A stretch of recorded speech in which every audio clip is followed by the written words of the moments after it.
이맘때쯤이면 받는 유혹이 있습니다. 그것은 꽃이라든지 채소를 한번 집 화분이라든지 그런데 좀 심어보고 싶은 마음입니다. 그런데 이럴 때가 제일 이맘때가 제일 애매한 시점인 것 같습니다. 씨를 뿌리는 것은 좋지만 대부분 이렇게 씨를 뿌리는 그 파종 시기라든지 그 심는 시기를 3월을 잘 잡지 않고 뭐 4월쯤이라든지 또 5월로 잡는 경우도 있습니다. 그렇지만 사람 욕심이 주변에 꽃을 보면서 이거 빨리 심어야 되지 않을까라고 하면서 조급해서 가끔은 심게 됩니다. 그러면 실제로 심는다 할지라도 빨리 나지 않는 경우들도 있고 또 나더라도 제대로 성장하지 못하는 경우들도 많이 있곤 합니다. 문제는 뭘까요? 때를 너무 빨리 하는 것이기 때문에 그렇습니다. 또 어떤 때는 그렇게 심으면 제때 심으면 되는데 한참 미루다가 뭐 어디서 열매 맺는 모습들을 보면서 또는 뭐 상추라든 것이 그런 것이 자라나는 것을 보면서 그제야 심어서 좀 늦게 되어져서 또 제대로 수확을 못하는 경우들도 있죠. 두 경우 다 제대로 적절한 시기에 심지 못하고 가꾸지 않기 때문에 벌어지는 현상일 것입니다. 이제 아까 광고 드렸던 것처럼 이제 다음 주에는 고난주간이 시작이 되어지고 4월 4일 곧 2주 정도 후에는 부활주일로 저희들이 섬기게 됩니다. 아마도 예년 정도였으면 예년 같으면 교회마다 이 부활절을 준비하기 위해서 많은 준비들을 행할 것입니다. 뭐 부활절 그 계란을 준비하는 경우들도 있고 행사를 준비하는데도 많이 있었을 것입니다.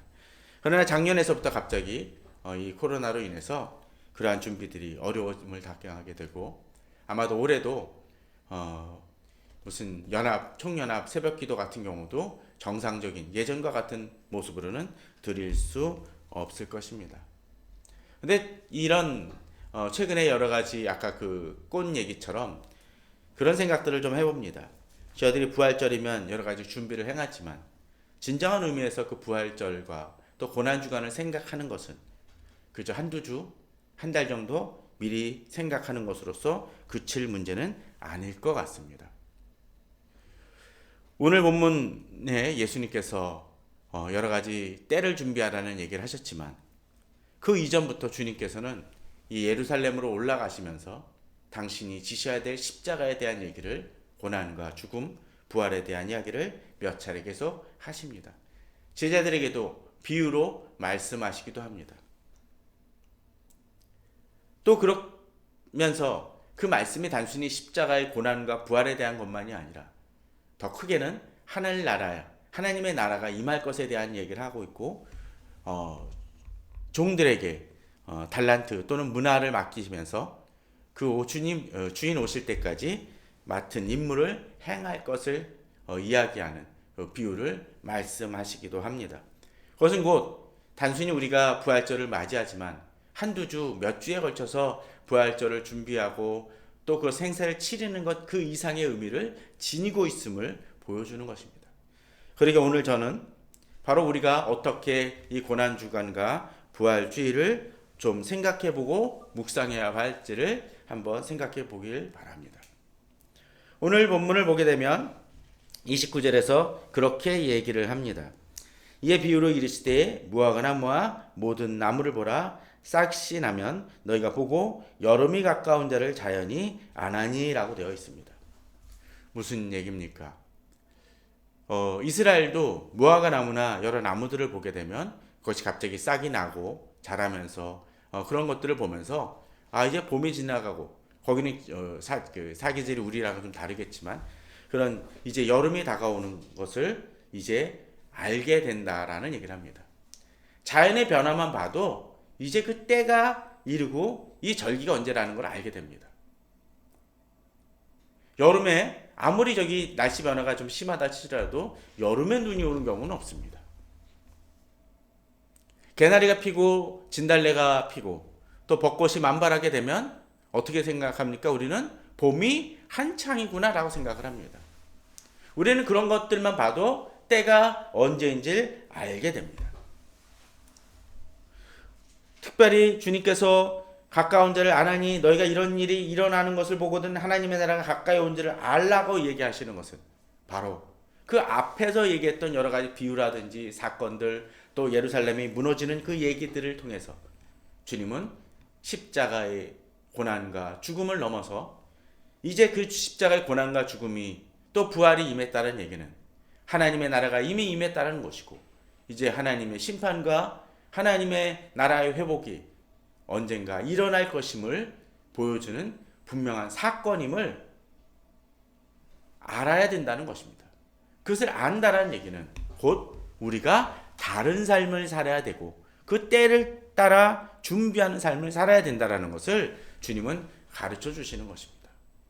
그러기에 우리들은 부활절에 계란을 삶고, 또는 요새는 계란도 굽기도 하지만 또 떡을 준비하고 여러 가지 칸타타를 준비하는 그것만으로는 진정 주님의 십자가의 고난과 죽음이 담아있는 그 의미를 제대로 깨닫지 못하는 것일 수 있습니다.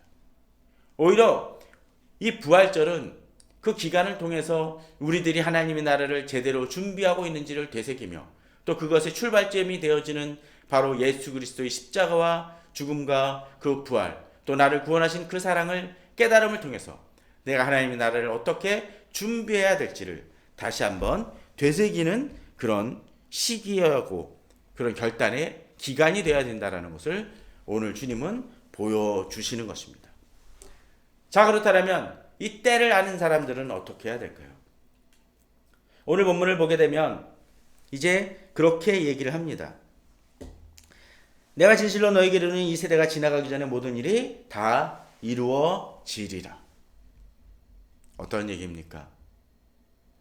그들이 깨닫건 깨닫지 못하건 간에 어떤 일이 벌어집니까?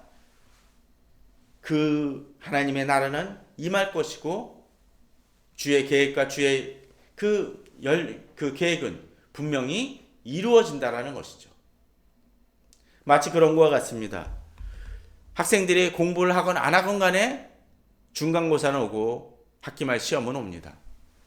고3인 경우는 바로 이 수능고사가 그들이 공부했건 안 했건 간에 때가 되면 시험을 치러야 된다는 것이죠. 또 아파트를 준비하고 새 아파트에 입주하려는 사람은 중도금이 때가 되면 어떻게 해야 됩니까? 중도금을 내야 됩니다. 그들이 준비했건 준비하지 않았건 그때는 옵니다. 그때를 준비하느냐 준비하지 않느냐에 따라서 결과는 달라질 뿐이라는 것이죠. 우리는 세상의 때는 조심하면서 정작 하나님의 때는 제대로 준비하지 않는 모습을 보여줍니다. 그러기에 우리 의지와 우리 생각과 우리가 원하고 안 원하고에 관계없이 그 주의 때는 오기 때문에 우리에게 필요한 것은 뭡니까? 그것을 조심하며 준비하는 것이 필요합니다. 34절에서는 그래서 그렇게 얘기합니다. 너희는 스스로 조심하라 되어 있습니다.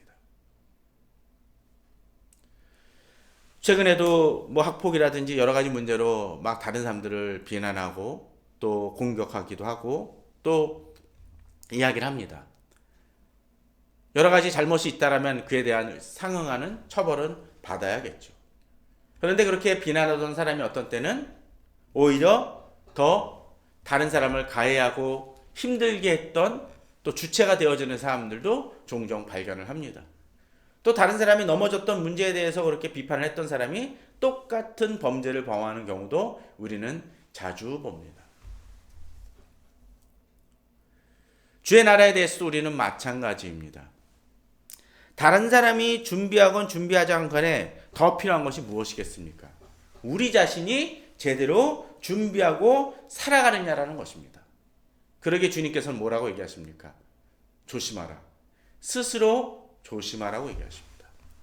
다른 사람이 그 때에 대해서 준비하건 준비하지 않건 간에 우리가 해야 될 것은 무엇입니까? 내 자신부터 스스로 조심하는 것이 필요합니다. 자, 그렇다면 만일 그렇지 않으면 스스로 조심하지 않을 경우에 벌어지는 일들에 대해서 오늘 본문은 세 가지 부분을 먼저 이야기를 하고 있습니다. 첫 번째, 오늘 본문에서 나오는 것은 무엇입니까? 방탕함이라고 되어 있습니다. 방탕함은 그런 것입니다. 이리저리 흔들리는 것을 얘기합니다. 규모가 없는 것입니다. 삶의 흔들림이 있는 사람을 얘기합니다. 규모가 없고 정돈됨이 없는 사람들은 생산적이지 않습니다. 가끔 묘목들을 키우려고 하다 보면 꽃이라든지 열매 맺는 것에 대해서 그런 얘기들을 하곤 합니다. 묘목들을 딱 키우다가 꽃이나 열매를 그냥 비료나 그런 것만 잘 주면 잘 피는 것이 아니라 어떤 작업들이 하나 필요할까요? 가지치기라는 작업들을 좀 하게 됩니다. 막 열매가 조그만 게 막 많이 맺히면 어떡하나요? 사람들이 일부는 쳐냅니다. 왜 그럴까요? 그 열매에 대한 양분이 한쪽으로 여러 군데로 분산되는 걸 막고 어떻게 합니까? 한쪽으로 몰릴 수 있게 하는 것이죠. 이것은 중요한 작업입니다. 방탕함이라는 것은 무엇입니까? 자기가 가진 자원을 나누어 버리는 것이죠. 어느 사람이 아파트 중도금을 내기 위해서는 뭐 해야 될까요? 어떤 부분에 대해서 우선순위에서 밀리는 것들은 어떻게 해야 될까요? 쓰지 않고 한쪽으로 몰아야 됩니다. 그래야 큰 돈을 마련할 수 있겠죠. 공부하는 학생도 마찬가지일 것입니다. 자기가 무엇인가 이루고 싶다라면 거기에 시간을 투자해야 됩니다. 우선순위가 있어야 된다는 거죠. 그러나 방탕하다는 것은 여기도 기웃거리고 저기도 기웃거리고 자기 욕망대로 이것도 먹고 저것도 먹는다라면 결국은 그 사람이 이루고자 하는 것을 이룰 수 없습니다. 두 번째 어떤 것입니까? 술 취함이라고 되어 있습니다. 술 취한다라는 것은 꼭 술을 마셔서 취한다는 의미를 넘어서 우리가 어떤 것에 대해서 너무 지나치게 빠짐을 통해서 우리 의지를 무디게 만들며 판단 능력을 상실하게 하는 것을 얘기합니다. 최근에 어느 보도 프로에서 주식 중독에 대한 얘기를 보았습니다. 아니 주식 자체에 투자하는 것이야 나쁜 것이 아니겠죠. 그러나 자기가 당장 손해가 나고 또 이제 돈이 없고 그럼에도 불구하고 그 빚까지 내가면서 그것을 투자하는 사람들이 있습니다. 요번엔 성공할 거다 생각을 하면서 빚까지 내면서 행합니다. 얼마 전에 그 뉴스를 보니까 그런 얘기가 나오더라고요. 주식 중독으로 여러 가지 문제가 생겨져서 치료를 받던 사람이 조금 주식시장이 오른다고 생각을 하니까 다시 뛰어들어서 오히려 더 큰 손해를 입었다라는 기사를 보기도 했습니다. 그에게 있어서 이 중독이라는 문제로 되어지니까 정상적인 판단 능력을 상실하게 만든다라는 것입니다. 가끔 뉴스에 술이라든지 마약에 취해서 마구 질주하는 사람들도 보게 되죠. 어느 사람은 역주행까지 해놓고서는 이야기합니다. 왜 다른 차들이 모든 차들이 나와 반대로 가고 있을까라고 생각을 하면서도 자신이 역주행을 하고 있다는 것을 깨닫지 못했다고 되어 있습니다. 왜 그럴까요? 바로 술 취함 때문입니다. 로마서 13장 13절에서 이렇게 얘기합니다. 낮에와 같이 단정해가고 방탕하거나 술 취하지 말며 음란하거나 호색하지 말며 다투거나 시기하지 말고라고 되어 있습니다. 단정히 행하지 않으면 방탕하고 술 취한다라는 것입니다. 또 갈라디아서 5장 21절에는 투기와 술 취함과 방탕함과 또와 같은 것들이라 전에 너에게 경계한 것 같이 경계하노니 이런 일을 하는 자들은 하나님의 나라를 유업으로 받지 못할 것이라고 되어 있습니다. 지금 우리가 정말로 집중해야 될 것들을 집중하고 있는지 봐야 됩니다. 만약 어떤 것에 빠져가지고 내가 집중해야 될 것을 집중하지 못하고 나의 제어 능력을 상실하고 있다면 우리는 술 취한 자와 같을 것입니다. 또한 세 번째로 무엇을 얘기합니까? 생활의 염려라고 되어 있습니다. 이 염려는 세상의 여러 가지 측면에서 오는 염려일 것입니다. 우리는 누가복음 8장 14절에 씨 뿌리는 자의 비유를 기억을 합니다. 거기에 그런 밭에 뿌려진 씨가 있죠. 가시떨기에 떨어졌다는 것은 말씀을 들은 자이나 지내는 중 이생의 염려와라고 되어 있습니다. 그런 사람은 결국 온전히 결실하지 못한다라고 되어 있습니다. 이생의 염려입니다. 염려가 많게 되면 집중하지 못합니다. 불안합니다. 해야 될 것을 하지 못하고 걱정만 합니다. 그 가시떨기에는 또 재물과 향락에 기운이 막혀라는 얘기도 등장을 합니다. 마치 술 취함과 방탕함과 동일한 것이죠. 그러한 것들은 결국 결실하지 못하고 하나님의 나라를 받지 못한다라고 누가복음이나 갈라디아에서는 이야기를 합니다. 그렇습니다. 스스로 조심하지 않는다라면 우리 삶은 방탕함이나 술 취함이나 생활의 염려로 하나님 나라를 준비하지 못하게 됩니다. 그런 사람들은 어떻습니까? 방탕한 술 취함과 생활 염려로 본문은 그렇게 얘기하죠. 마음이 둔하여진다라고 되어 있습니다. 판단 능력이 상실되어지고 늦게 될 때 그 감각이 없어진다는 것입니다. 결국 그래서 어떻습니까? 준비하지 못하니까 결국 그날이 와서 망하게 된다라는 것입니다. 이 부활절 기간에 우리는 그러한 모습들을 좀 생각해 봐야 될 것입니다. 내 자신이 어떤 모습이 있는지, 혹시 내 속에 방탕함이나 술 취함이나 생활의 염려는 없는지, 또 마음이 둔해지고 있지는 않은지, 내가 어떤 삶을 살고 있는지 돌아보는 것이 우리에게 필요할 것입니다. 그렇게 마음에 둔해지니까 마태복음 26장 43절에서는 그런 모습이 등장을 합니다. 이 둔해진다는 것은 피곤하다는 의미도 포함이 되어지는데, 바로 감람산에서 예수님의 제자들이 예수님이 마지막에 기도하시라고 제자들에게 같이 기도해 달라고 요청을 했었을 때 그들이 본문에 보면 그렇게 나옵니다. 다시 오사 보신즉 그들이 자니 이는 그들의 눈이 피곤함이라. 마음이 둔해짐을 통해서 피곤하고 지쳐버립니다. 지금 우리들의 모습이 어떤지를 봐야 될 것입니다. 마음이 둔하여지고 무감각해진다라면 우리는 마땅히 보아야 될 것을 보지 못하게 될 것입니다. 진정으로 내 자신이 어떤 모습인지를 돌아보는 것이 필요합니다. 그런데 그의 이 모든 것이 어떡합니까? 결국 준비하지 못한 것은 준비하건 준비하지 못하건 간에 이 날이 모든 사람에게 결국은 임한다라는 것이죠. 그 결과는 바로 본인이 치러야 됩니다. 문제는 무엇입니까? 스스로 조심함을 통해서 내 자신을 돌아봐야 된다는 것이죠.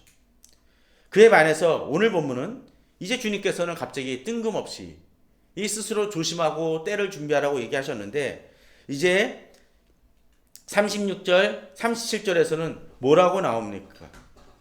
36절에서는 이렇게 얘기합니다.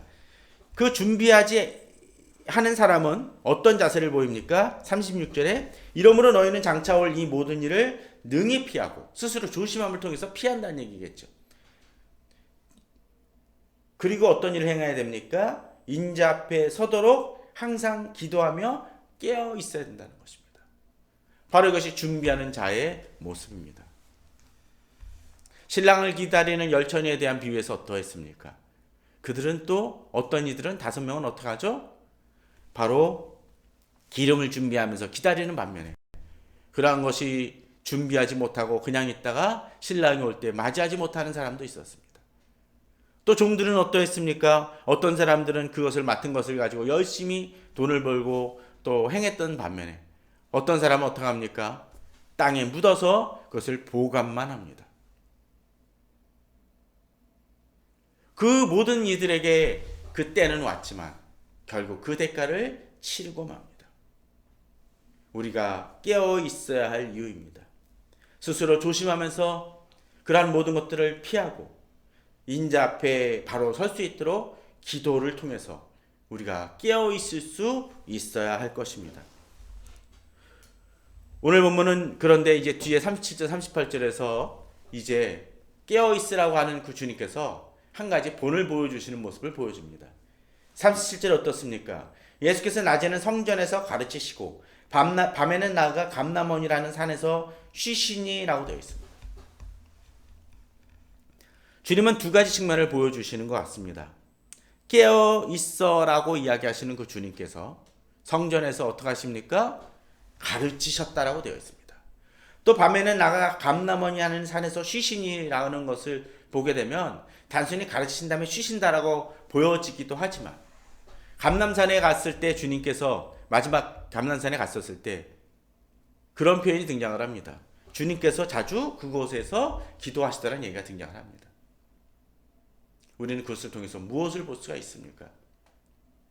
주님도 스스로 깨어 조심하는 것, 곧 기도하는 것이 무엇인지를 보여주시기 위해서 기도의 본을 보여주시고 또 가르치시는 작업을 통해서 우리가 깨어있기 위해서는 바로 말씀을 계속적으로 배워나가고 묵상함만이 바로 스스로 조심하는 작업, 내가 술 취하지 않고 방탕하지 아니하고 생활의 염려에 빠지지 않는 바로 그러한 그 작업을 바로 기도하고 말씀을 배우는 것을 통해서 이룰 수 있다는 것을 주님께서 실제로 보여주시는 것입니다. 특별히 주께서 예루살렘에 올라가셨을 때 어떤 일을 행하셨습니까? 성전은 기도하는 집이다. 내 아버지 집은 기도하는 집이다 라고 얘기하시면서 거기서 장사하는 이들을 엎으셨습니다. 주님께서 그곳에서 얘기하신 것은 기도에 대한 얘기였었고 또 기도에 대해서 말씀하신 이후에 성전에서 계속적으로 하셨던 또 주님의 일은 가르치시는 일이었습니다. 진정으로 이 시대 교회가 회복해야 될, 성도들이 회복해야 될 일들 중에 그 두 가지를 꼽는다라면 바로 말씀과 기도하는 일일 것입니다. 말씀과 기도를 할 때 우리는 깨어 있게 됩니다. 앞서 베드로에 대한 얘기를 했었지만 베드로는 감람산에서 깨어 있지 못해서 결국은 실패합니다. 또 변화산 산성에서도 주님 앞에서 깊이 졸다가 나중에 엄한 얘기를 하곤 합니다. 우리에게 있어서 깨어 있음이 얼마나 중요하고 기도에 열심을 내는 것이 얼마나 중요한지를 보여주는 것입니다. 오늘 38절에 이제 그렇게 주님께서 하시니까 백성들 어떻게 합니까? 모든 백성이 그 말씀을 들으려고 이른 아침에 성전에 나아가더라는 구절이 등장을 합니다.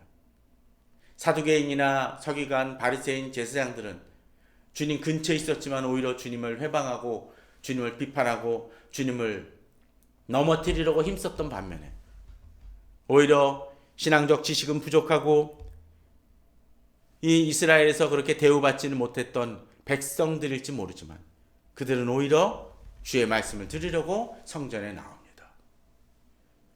세상들과 그 무리들은 오히려 성전에서 장사하는 것을 권장했을지 모르지만 오히려 이 백성들은 말씀을 들으려는 열심을 보여줍니다. 특별히 오늘 본문에 뭐라고 되어 있습니까? 이른 아침에 성전에 나아가더라 라고 되어 있습니다. 이들이 열심히 어떠했는지를 보여줍니다. 우리가 바로 이런 열심이 있어야 될 것입니다. 새벽에 일어나 퀴티하고 기도해야 될 열심이 바로 필요한 것이 바로 이런 열입니다. 말씀에 대한 갈망이 얼마나 있는지를 돌아봐야 될 것입니다. 부활주일, 고난주간 중요합니다. 그러나 그 주간은 행사의 시간이 아니라 진정으로 우리가 다시 한번 기도하며 말씀을 봄을 통해서 주께서 오시는 그날을 바라보며 이제 주의 날이 곧 다가오겠구나라는 것을 자각하고 내 자신을 스스로 조심하며 주 안에서 우리를 다듬어가는 그러한 시기가 이 시기가 되어야 될 것입니다. 그러한 마음으로 이 고난주간과 부활주일을 기대하며 준비하며 나아가는 우리 성도님들 되시기를 주님의 이름으로 축원합니다. 다 같이 기도하겠습니다.